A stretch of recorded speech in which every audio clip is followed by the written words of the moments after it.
क्या सीजेपी का प्रोटेस्ट खत्म हो गया? 26 दिन तक भूख हड़ताल पर रहने के बाद सोनम वांगचुक ने अपना हंगर स्ट्राइक खत्म कर दिया है। लेकिन अब सबसे बड़ा सवाल ये है कि क्या सीजेपी का प्रोटेस्ट भी खत्म हो गया? इसका जवाब है नहीं। सोनम वांगचुक का हंगर स्ट्राइक खत्म हुआ है, लेकिन सीजेपी के प्रोटेस्ट अभी भी जारी है। जंतर मंतर पर शुरू हुआ ये प्रोटेस्ट सिर्फ एक विख्यात का प्रोटेस्ट नहीं है। ये प्रोटेस्ट स्टूडेंट के फ्यूचर एग्ज़ाम सिस्टम की अकाउंटेबिलिटी और पेपर लीक जैसे सीरियस इश्यूज़ को लेकर किया जा रहा है। पिछले कई दिनों से स्टूडेंट्स और प्रोटेस्ट अपनी आवाज़ उठा रहे हैं। उनका कहना है कि अगर किसी सिस्टम की वजह से स्टूडेंट्स का फ्यूचर बर्बाद होता है, पेपर लीक होता है और फैमिलीज़ को अपने बच्चों को खोना पड़ता है, तो इसकी रिस्पॉन्सिबिलिटी किसी न किसी को लेनी होगी।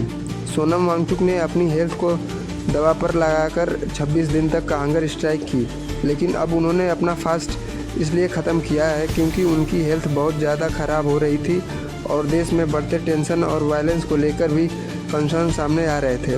गवर्नमेंट के मिनिस्टर्स के साथ मीटिंग का बाद उन्होंने हंगर स्ट्राइक ख़त्म कर दी। लेकिन यहाँ की एक इम्पॉर्टेंट बात समझ ज़रूरी है। हंगर स्ट्राइक ख़त्म होना और पूरा प्रोटेस्ट ख़त्म होना दोनों अलग चीज़ें हैं। सीजेपी की तरफ से कहा गया है कि उनका पीसफुल प्रोटेस्ट अभी भी कंटिन्यू रहेगा। प्रोटेस्टर की डिमांड्स में एग्ज़ाम सिस्टम में अकाउंटेबिलिटी, पेपर लीक के मुद्दे पर एक्शन और एजुकेशन मिनिस्टर धर्मेंद्र प्रधान की रेजिग्नेशन डिमांड भी शामिल है। अब गवर्नमेंट के सामने सबसे बड़ा सवाल ये है कि क्या प्रोटेस्टर की डिमांड्स पर कंसर्ट एक्शन लिया जाएगा या फिर प्रोटेस्ट की भी कुछ भी दिनों के बाद सिर्फ न्यूज़ हेडलाइंस बनकर रह जाएंगी। सोनम वांगचुक ने अपना फास्ट ख़त्म कर दिया है, लेकिन सीजेपी का मूवमेंट अभी ख़त्म नहीं हुआ। अब देखना ये होगा कि जंतर मंतर से उठने वाली आवाज़ गवर्नमेंट तक कितनी दूर तक पहुंचती है।